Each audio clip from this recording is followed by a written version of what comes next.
Hi friends, கல்யாண வீட்டு பிரியாணி எப்படி செய்யலான்னு பார்க்கலாம் வாங்க. ஃபஸ்ட்டு தேவையான இன்க்ரீடியன்ட்ஸ் பார்க்கலாம். Spices, tomato, onion,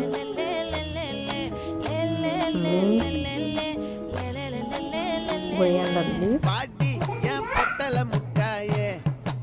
green chilli எல்லாம் எடுத்துக்கோங்க. ஆனியன் நல்லா ஸ்லைசஸாக கட் பண்ணிக்கோங்க. அது கூட மீட் லீஃப் வந்து தனியாக பறித்து வச்சுக்கோங்க. பறித்து அலசி எடுத்து வச்சுக்கோங்க. இஞ்சி பூண்டு பேஸ்ட் ரெடி பண்ணுறதுக்கு இஞ்சி பூண்டு க்ளீன் பண்ணி ரெடி பண்ணிக்கோங்க. கொரியாண்டர் லீஃப் நல்லா ஸ்லைசஸாக கட் பண்ணி வச்சுக்கலாம். அதுக்கப்புறம் தக்காளியை வந்து ஸ்லைசஸாக கட் பண்ணி எடுத்துக்கலாம். 4 ஆனியன், 4 தக்காளி பெருசாக இஞ்சி பூண்டு பேஸ்ட் அரைச்சி எடுத்து வச்சுக்கலாம்.